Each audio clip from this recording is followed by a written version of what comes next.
山路多地多节日龙兄龙东来接，我这古装的走过，为得条路要得条，我高温州波涛我的路是好，有路我路走，一波四个就寻在古木落路诺，chỉ mua con trò cu nhỏ xa cho có chỉ qua lo qua mua lo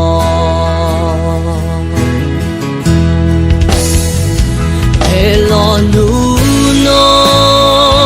từ lâu ru lu là tia đã lu tu từ vô lâu khô của ta phèn điều cho có chỉ lo của ta lom xiong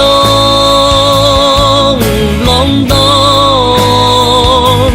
nhà thời gian từ giờ cho ra của thời gian ta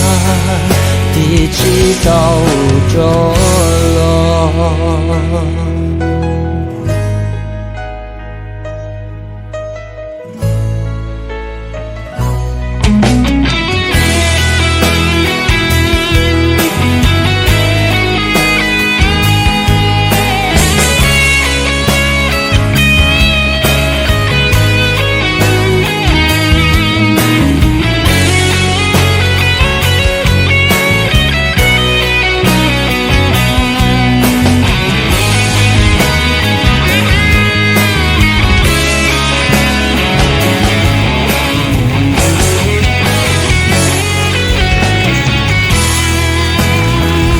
để lo nu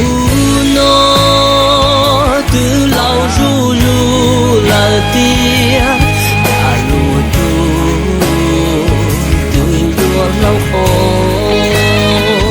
của ta phèn yo cho có chỉ lo của ta lo lâu lâu lời thiên cứ nhua cho ta ta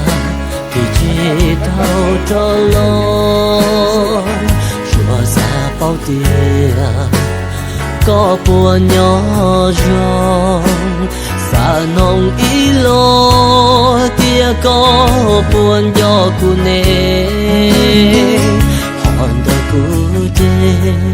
nhỏ cho nó mù en dê hòn đời cu đê gió có một ta ý chuyện